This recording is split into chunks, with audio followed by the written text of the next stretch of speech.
As a result, our young country has high aspirations, pride in its present, and hope and confidence for a bright future. We expect that our government, based on its stupendous work, will be blessed again by the people with a resounding mandate.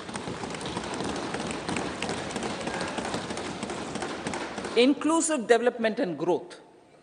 Our humane and inclusive approach to development is a marked and deliberate departure from the earlier approach of provisioning up to village level.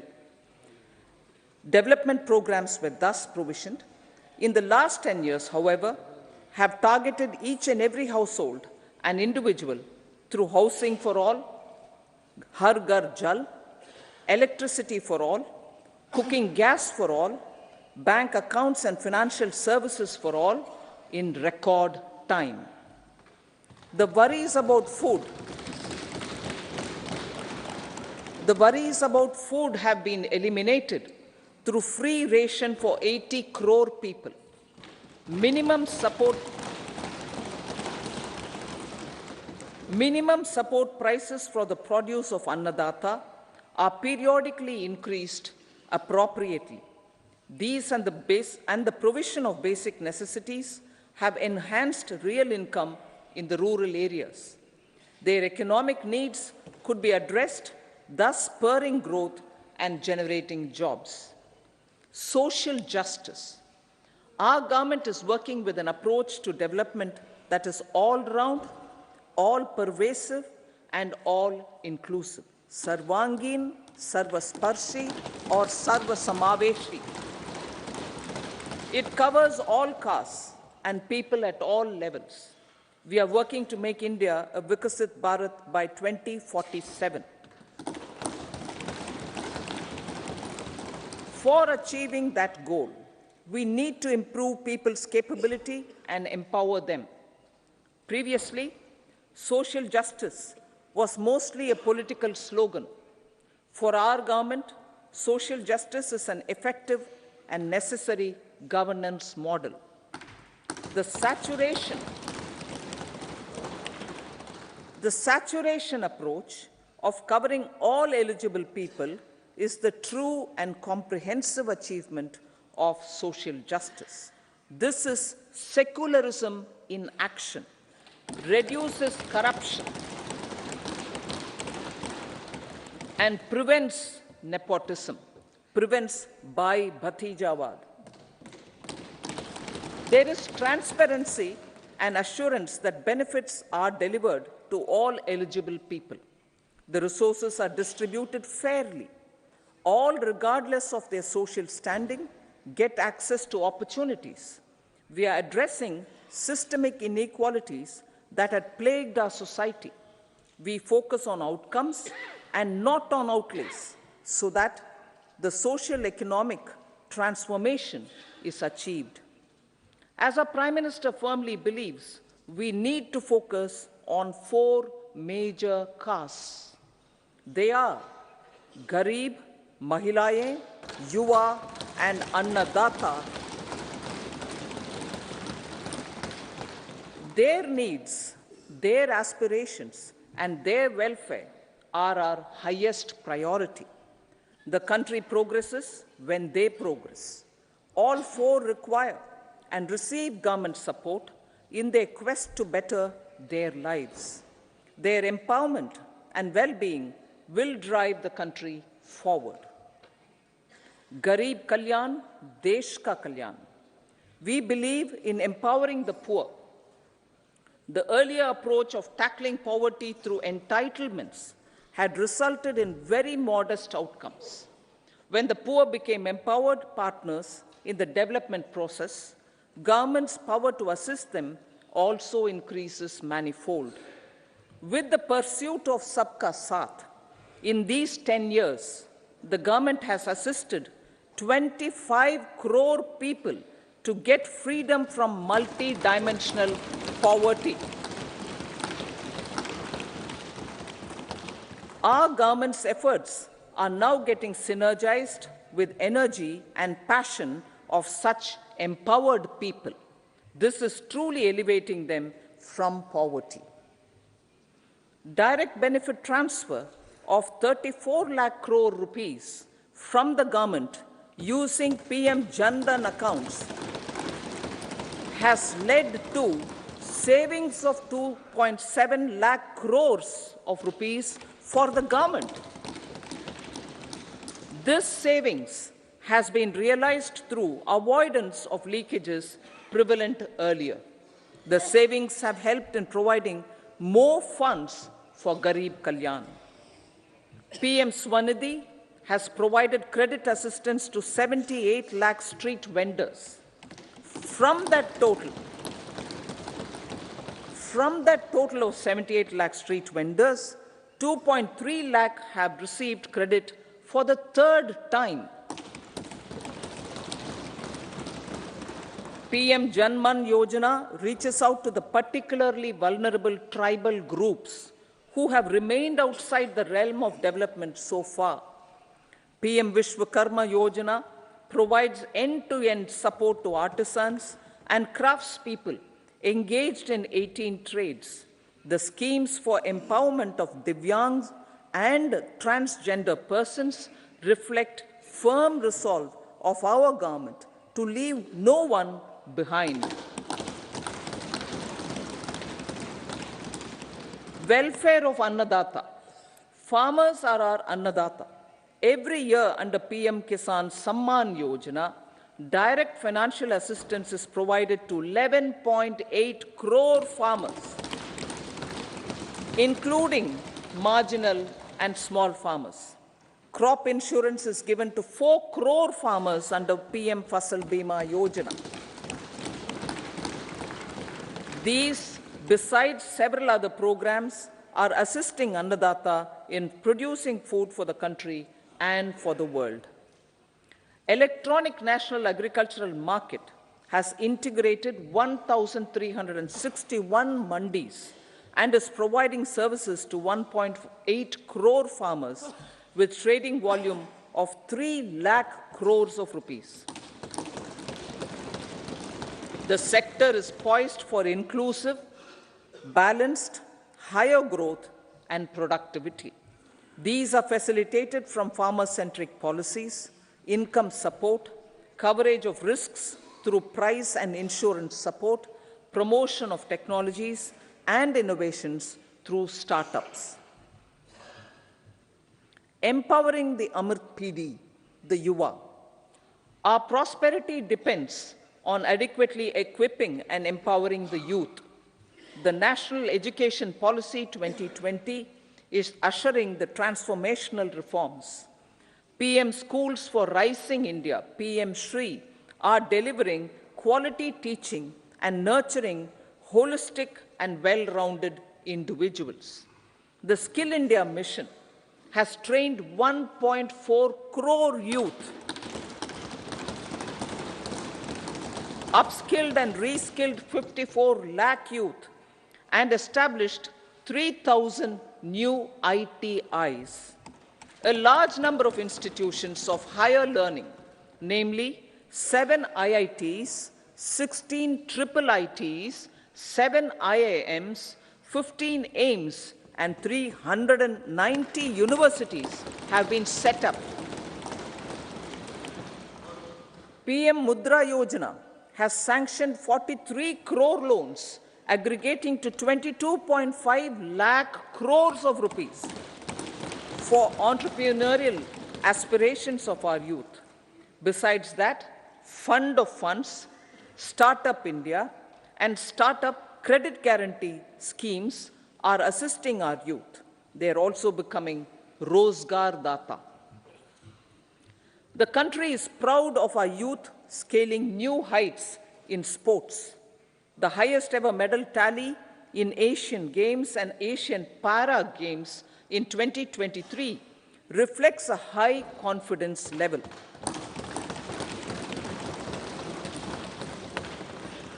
Chess prodigy and our #1 ranked player Pragnananda put up a stiff fight against the reigning world champion Magnus Carlsen in 2023. Today, India has over 80 chess grandmasters compared to little over 20 in 2010. Momentum for Nari Shakti, the empowerment of women through entrepreneurship, ease of living, and dignity for them has gained momentum in these 10 years.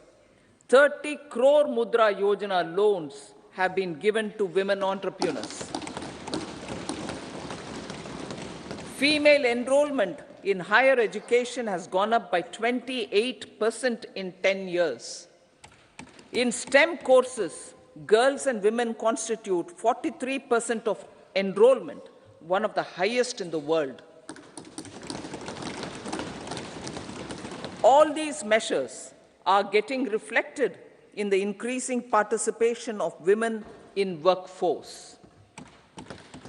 Making triple talaq illegal, reservation of 1/3 seats for women in the Lok Sabha and state assemblies,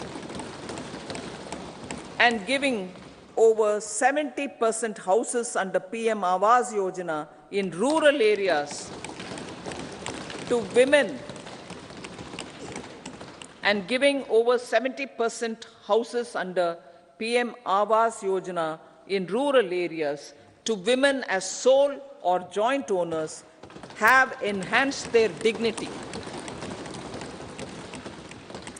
Exemplary track record of governance, development, and performance. Besides delivering on high growth in terms of gross domestic product, the government is equally focused on a more comprehensive GDP, that is, governance, development, and performance. Our government has provided transparent, accountable, people-centric, and prompt, trust-based administration with citizen-first and minimum government, maximum governance approach. The impact of all-round development is discernible in all sectors. There is macroeconomic stability, including in the external sector. Investments are robust. The economy is doing well. People are living better and earning better, with even greater aspirations for future. Average real income of the people has increased by 50%. Inflation is moderate. People are getting empowered, equipped, and enabled to pursue their aspirations. There is effective and timely delivery of programs and of large projects. Economic management. The multi-pronged economic management over the past 10 years has complemented people-centric, inclusive development. Following are some of the major elements. 1. All forms of infrastructure, physical, digital, or social, are being built in record time.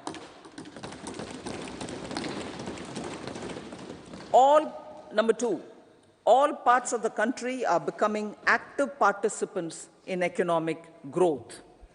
Number 3, digital public infrastructure, a new factor of production as if in the 21st century, is instrumental in formalization of the economy. Number 4, goods and services tax has enabled one nation, one market, one tax. Tax reforms have led to deepening and widening of tax base. Number 5, strengthening of the financial sector has helped in making savings, credit, and investments more efficient. Number 6, GIFT, IFSC, and the Unified Regulatory Authority, IFSCA, are creating a robust gateway for global capital and financial services for the economy. Number 7, proactive inflation management has helped keep inflation within the policy band. Now, the global context, Honorable Speaker, sir. Geopolitically, global affairs are becoming more complex and challenging with wars and conflicts. Globalization is being redefined with reshoring and friendshoring, disruption and fragmentation of supply chains, and competition for critical minerals and technologies. A new world order is emerging after the COVID pandemic. India assumed the G20 presidency during very difficult times for the world. The global economy was going through high inflation, high interest rates, low growth, very high public debt, low trade growth, and climate changes.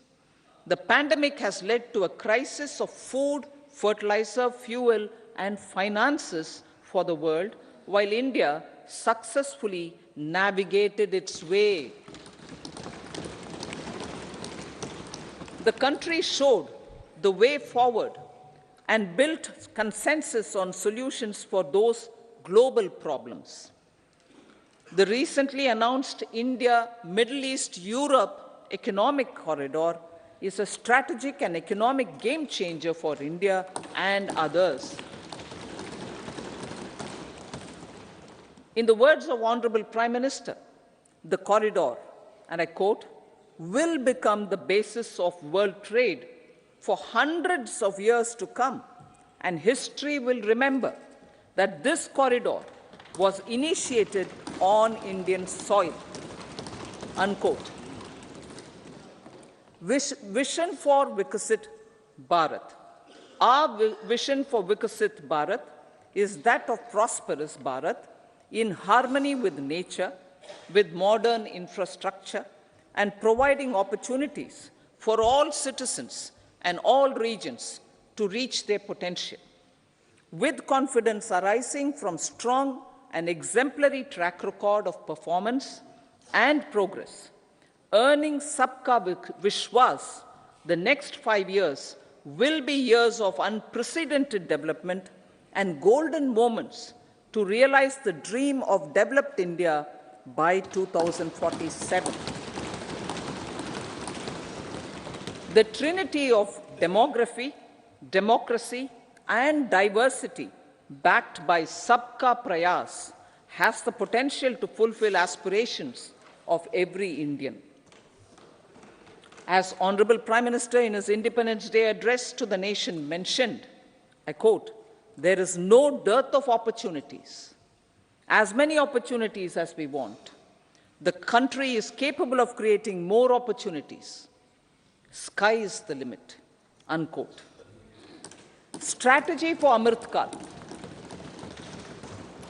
Our government will adopt economic policies that foster and sustain growth, facilitate inclusive and sustainable development, improve productivity, create opportunities for all, help them enhance their capabilities, and contribute to generation of resources to power investments and fulfill aspirations.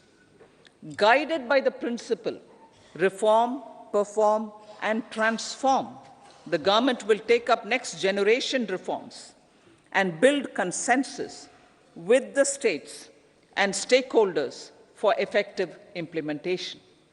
It is an important policy priority for our government to ensure timely and adequate finances, relevant technologies, and appropriate training for the micro, small, and medium enterprises, MSMEs, to grow and also compete globally.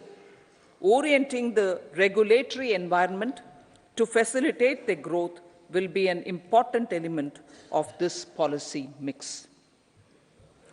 Aligning with the Panchamrit goals, our government will facilitate sustaining high and more resource-efficient economic growth. This will work towards energy security in terms of availability, accessibility, and affordability. For meeting the investment needs, our government will prepare the financial sector in terms of size, capacity, skills, and regulatory framework. Aspirational Districts Program. Our government stands ready to assist the states in faster development of aspirational districts and blocks, including generation of ample economic opportunities. Development of the East. Our government will pay utmost attention to make the eastern region and its people a powerful driver of India's growth. PM Awas Yojana Gramin. Despite the challenges due to COVID, implementation of PM Awas Yojana Gramin continued, and we are close to achieving the target of 3 crore houses.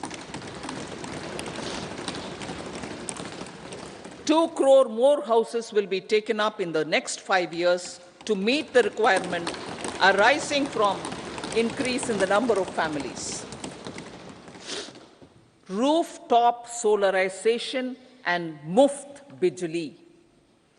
Through rooftop solarization, 1 crore households will be enabled to obtain up to 300 units free electricity every month. This scheme follows the resolve of Honorable Prime Minister on the historic day of consecration of Sri Ram Mandir in Ayodhya. Following benefits are expected. Savings up to 15 to 18,000 rupees annually for households from free solar electricity and selling the surplus to the distribution companies. Charging of electric vehicles. Entrepreneurship opportunities for a large number of vendors for supply and installation. Employment opportunities for the youth with technical skills in manufacturing, installation, and maintenance. Housing for middle class. Our government will launch a scheme to help deserving sections of the middle class, and I quote from Honorable Prime Minister's words, living in rented houses or slums or chawls and unauthorized colonies, unquote, to buy or build their own houses.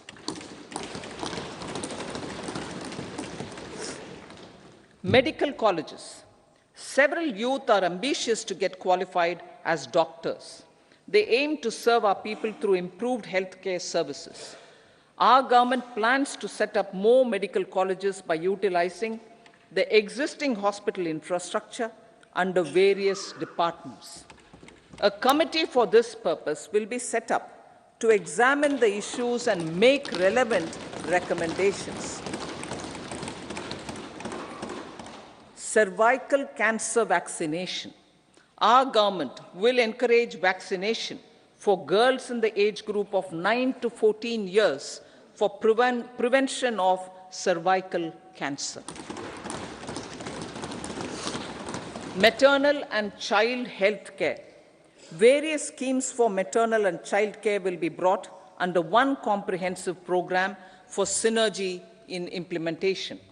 Upgradation of Anganwadi centers under Saksham Anganwadi and Poshan 2.0 will be expedited for improved nutrition delivery, early childhood care, and development. The newly designed U-Win platform for managing immunization and intensified efforts of Mission Indradhanush will be rolled out expeditiously throughout the country. Ayushman Bharat. Healthcare cover under Ayushman Bharat scheme will be extended to all ASHA workers, to all Anganwadi workers and helpers. Agriculture and food processing. The efforts of value addition in agriculture sector and boosting farmers' incomes will be stepped up. Pradhan Mantri Kisan Sampada Yojana has benefited 38 lakh farmers and generated 10 lakh employment. Pradhan Mantri Formalization of Micro Food Processing Enterprises Yojana has assisted 2.4 lakh SHGs and 60,000 individuals with credit linkages. Other schemes are complementing the efforts for reducing post-harvest losses and improving productivity and incomes. For ensuring faster growth of the sector, our government will further promote private and public investment in post-harvest activities, including aggregation, modern storage, efficient supply chains, primary and secondary processing and marketing and branding. Nano DAP. After the successful adoption of nano urea, application of nano DAP on various crops will be expanded in all agroclimatic zones. Atmanirbhar Oil Seeds Abhiyan. Building on the initiative announced in 2022, a strategy will be formulated to achieve Atmanirbharta for oil seeds such as mustard, groundnut, sesame, soya bean, and sunflower. This will cover research for high-yielding varieties, widespread adoption of modern farming techniques, market linkages, procurement, value addition, and crop insurance. Dairy development. A comprehensive program for supporting dairy farmers will be formulated. Efforts are already on to control foot and mouth disease. India is the world's largest milk producer with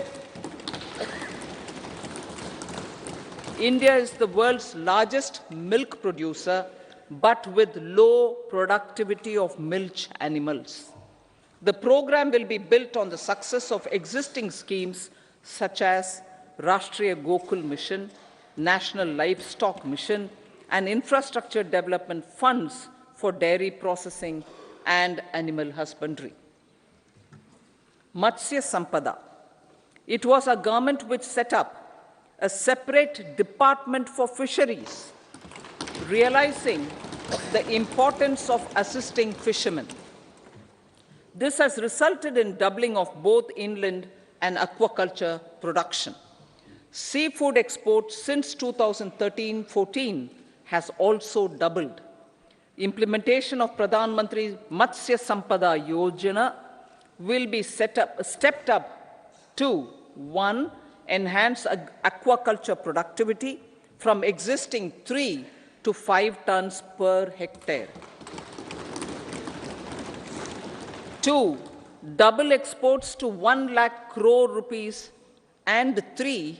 Generate 55 lakh employment opportunities in the near future.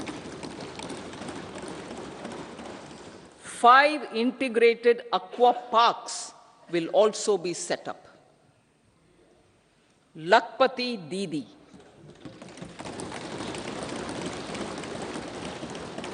83 lakh SHGs. 83 lakh SHGs with 9 crore women are transforming rural socio-economic landscape with empowerment and self-reliance. Honorable Speaker said, their success has assisted nearly 1 crore women to become Lakpati Didi already. They are an inspiration to others. Their achievements will be recognized through honoring them. Buoyed by the success, it has been decided to enhance the target for Lakpati Didi from 2 crores to 3 crores.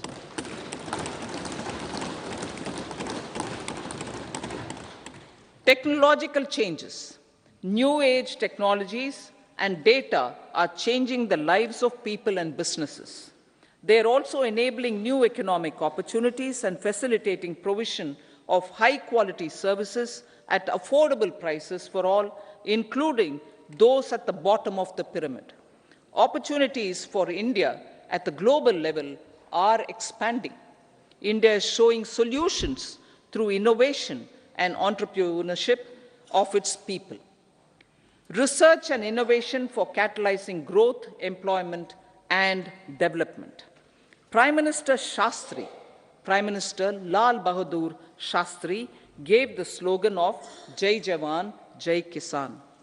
Prime Minister Vajpayee, Atal Bihari Vajpayee ji, made that Jai Jawan, Jai Kisan, Jai Vigyan. Prime Minister Modi has furthered that to Jai Jawan, Jai Kisan, Jai Vigyan, and Jai Anusandhan, as innovation is the foundation of development. For our tech-savvy youth, this will be a golden era. A corpus of 1 lakh crore rupees will be established with 50-year interest-free loan provided. The corpus will provide long-term financing or refinancing with long tenors and low and or nil. I repeat that sentence. The corpus will provide long-term financing or refinancing with long tenors and low or nil interest rates. This will encourage the private sector to scale up research and innovation significantly in sunrise domains. We need to have programs that combine the powers of our youth and technology. A new scheme will be launched for strengthening deep tech technologies for defense purposes and expediting Atmanirbharta. Infrastructure development. Building on the massive tripling of the capital expenditure outlay in the past 4 years, resulting in huge multiplier impact on economic growth and employment creation, the outlay for the next year is being increased by 11.1% to 11,111 crore rupees. This would be 3.4% of our GDP. Railways. 3 major railway corridor programs will be implemented. These are energy, mineral, and cement corridor. Number 2, port connectivity corridors. And number 3, high traffic density corridors. The projects have been identified under the PM Gati Shakti for enabling multimodal connectivity. They will improve logistics efficiency and reduce cost. The resultant decongestion of the high traffic corridors will also help in improving operations of passenger trains, resulting in safety and higher travel speed for passengers. Together with dedicated freight corridors, these 3 economic corridor programs will accelerate our GDP growth and reduce logistic costs.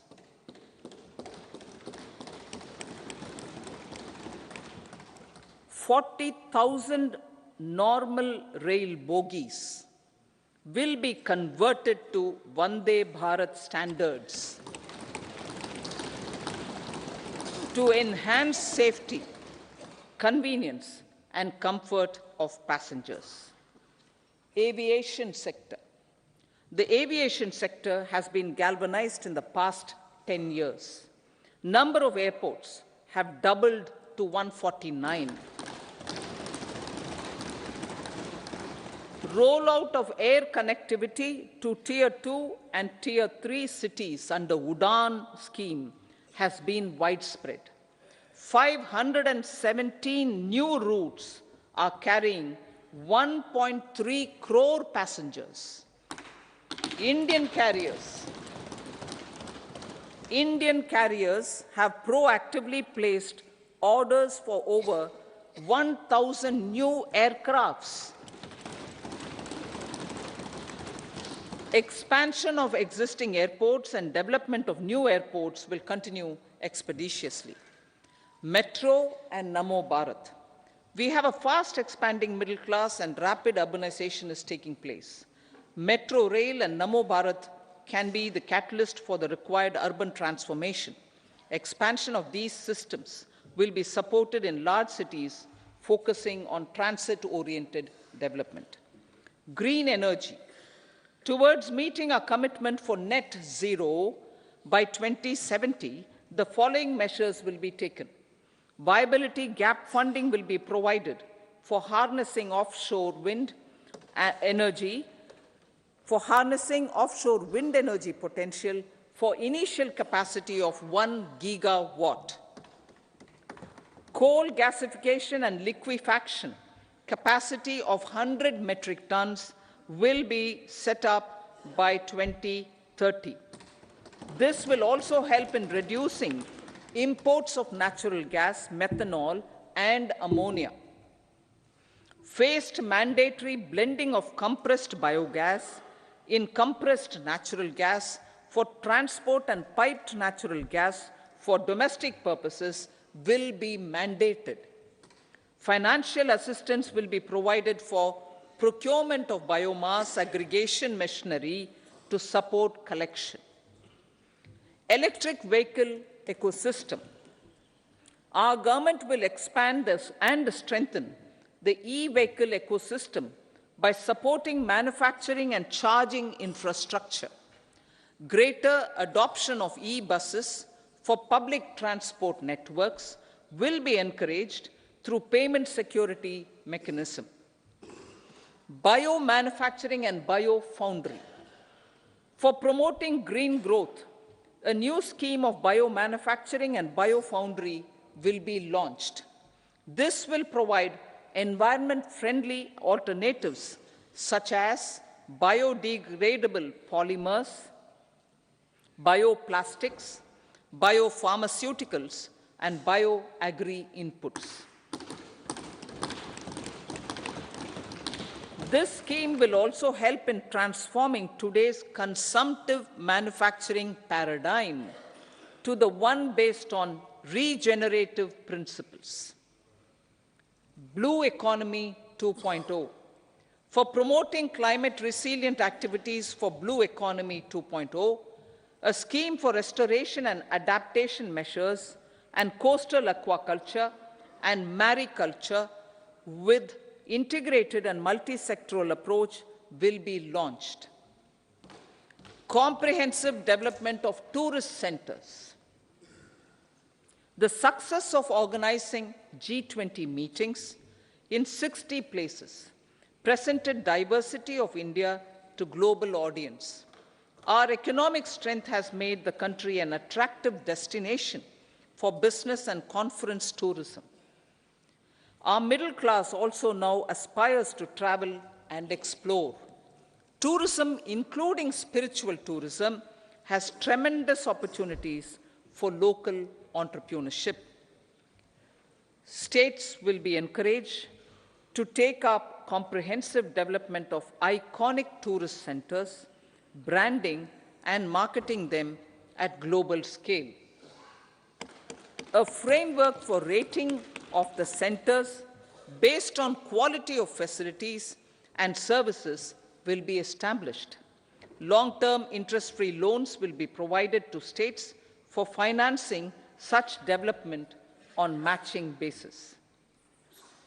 To address the emerging fervor for domestic tourism, Honorable Speaker, sir, projects for port connectivity, tourism infrastructure, and amenities will be taken up on our islands, including Lakshadweep. This will help in generating employment also. Promoting investments. The FDI inflow during 2014 to 23 was $596 billion, marking a golden era. That is twice the inflow during 2005 to 14. For encouraging sustained foreign investment, we are negotiating bilateral investment treaties with our foreign partners in the spirit of First Develop India.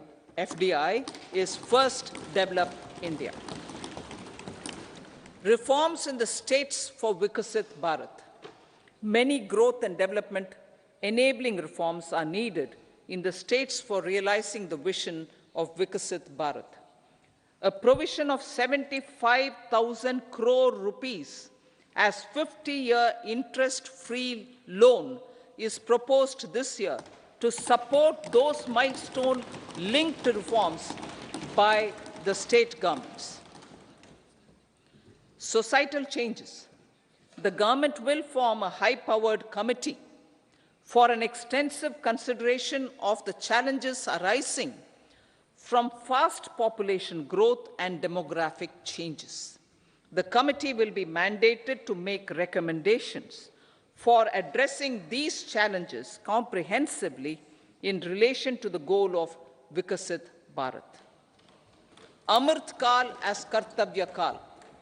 Our government stands committed to strengthening and expanding the economy with high growth and to create conditions for people to realize their aspirations. Honorable Prime Minister, in his Independence Day address to the nation in the 75th year of our Republic, said, and I quote, "We commit ourselves to national development with new inspirations, new consciousness, new resolutions as the country opens up immense possibilities and opportunities. It is our Kartavya Kal." Unquote. Every challenge of the pre-2014 era was overcome through our economic management and our governance. These have placed the country on a resolute path of sustained high growth. This has been possible through right policies, true intentions, and appropriate decisions. In the full budget in July, Honorable Speaker, our government will present a detailed roadmap for our pursuit of Vikasit Bharat.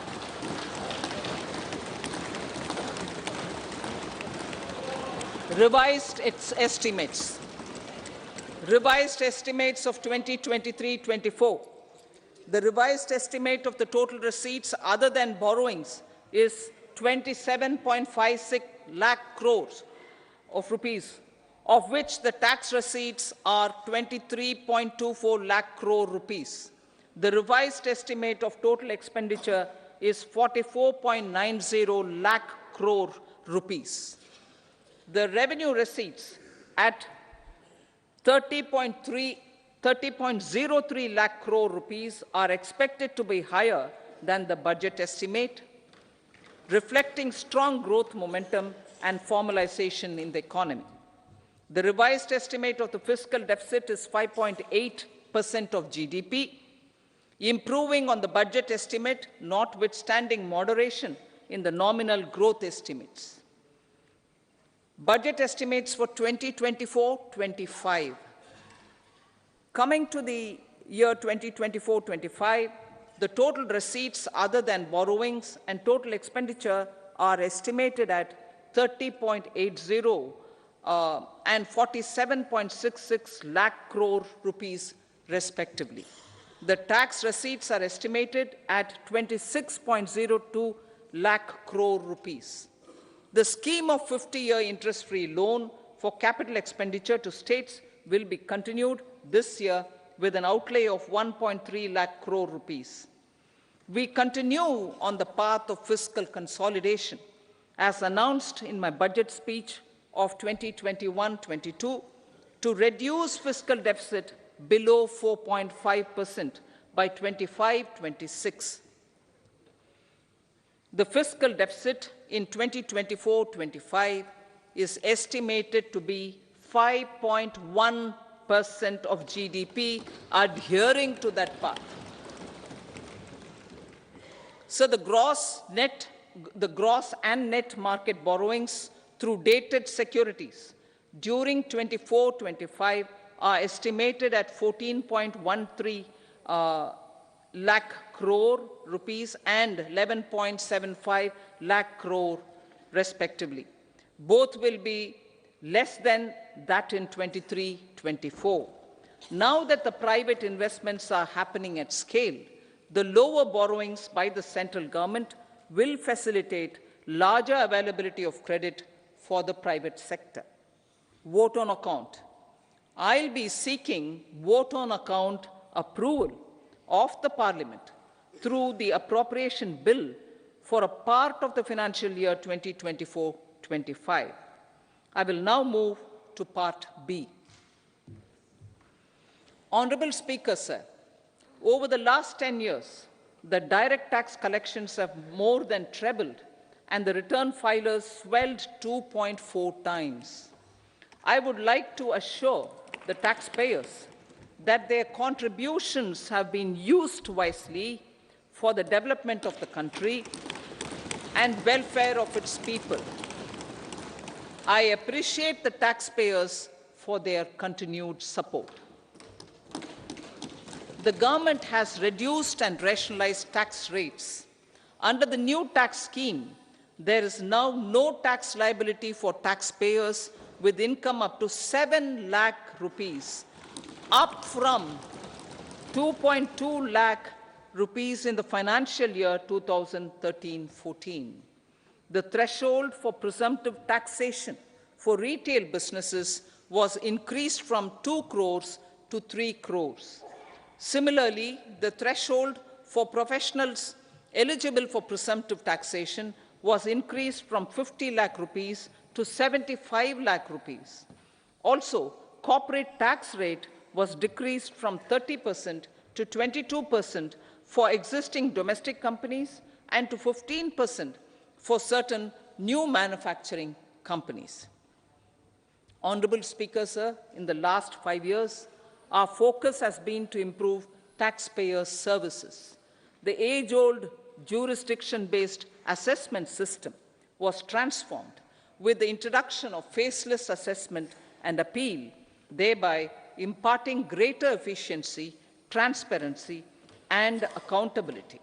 Introduction of updated income tax returns, a new Form 26AS, and pre-filling of tax returns have made filing of tax returns simpler and easier. Average processing time of returns has been reduced from 93 days in the year 2013-14 to a mere 10 days this year, thereby making refunds faster. Indirect taxation. By unifying the highly fragmented indirect tax regime in India, the GST has reduced the compliance burden on trade and industry. The industry has acknowledged the benefits of GST. According to a recent survey conducted by a leading consulting firm, 94% of industry leaders view the transition to GST as largely positive. According to 80% of the respondents, it has led to supply chain optimization, as elimination of tax arbitrage and octroi has resulted in disbanding of checkposts at the state and city boundaries. At the same time, tax base of GST more than doubled, and the average monthly gross GST collection has almost doubled to 1.66 lakh crores this year. States too have benefited.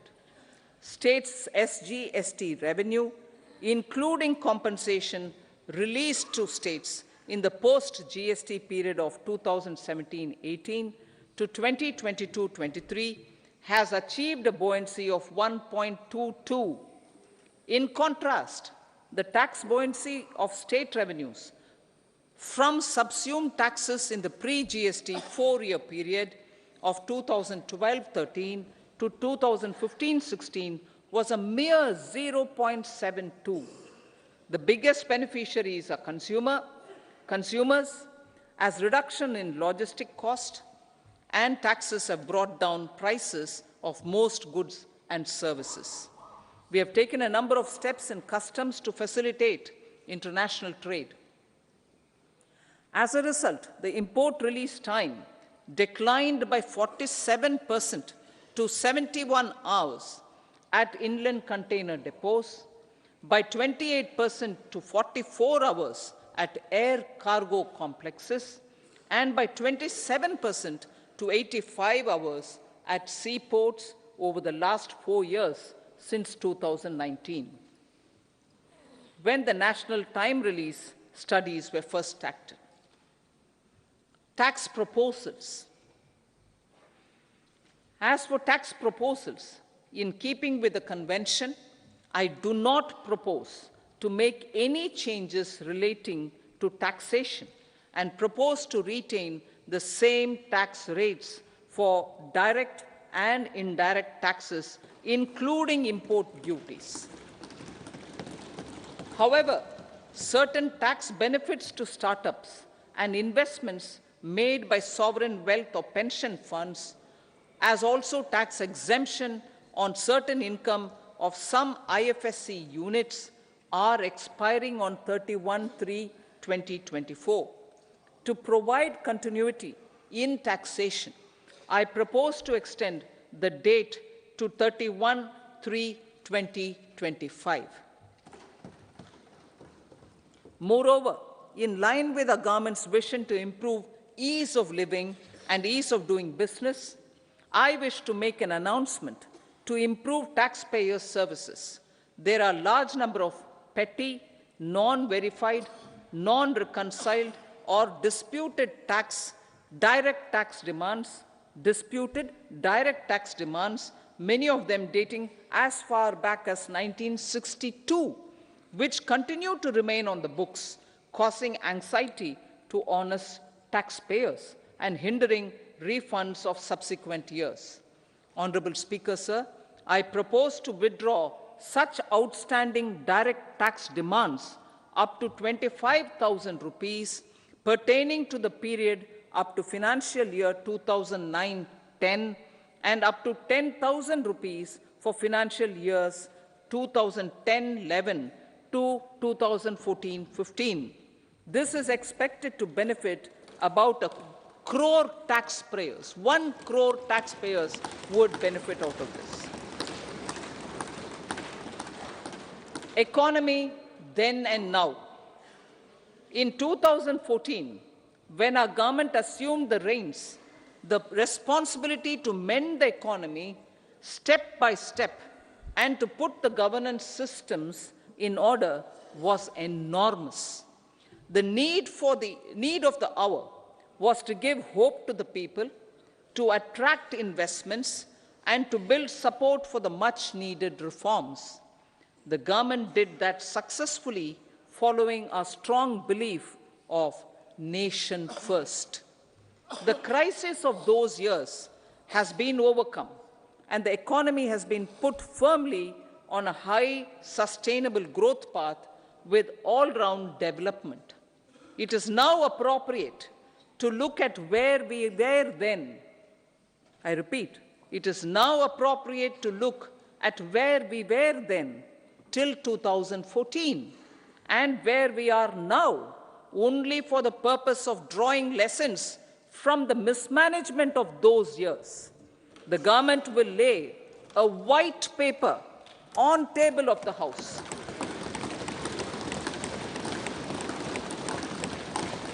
The exemplary track record of governance, development and performance, effective delivery and Jan Kalyan has given the government trust, confidence and blessings of the people to realize whatever it takes, the goal of Vikasit Bharat, with good intentions, true dedication and hard work in the coming years and decades.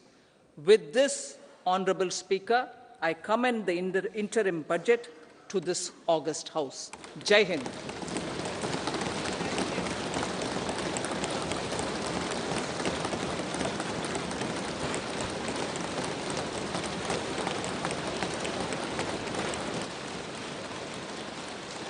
Item number 2, Srimati Nirmala Sitharaman ji.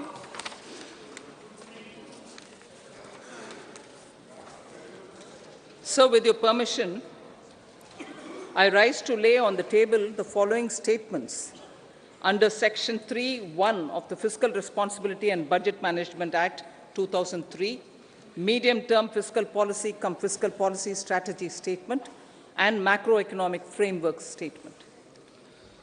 Item number 3, Srimati Nirmala Sitharaman ji. Sir, with your permission, I rise to move for leave to introduce the Finance Bill 2024. प्रश्न ये है कि विधेयक को पुनर्स्थापित करने की अनुमति प्रदान की जाए। जो सदस्य इसके पक्ष में हाँ कहें, जो सदस्य विरोध में ना कहें। मेरे विचार में निर्णय हाँ वालों के पक्ष हुआ। हाँ वालों के पक्ष हुआ।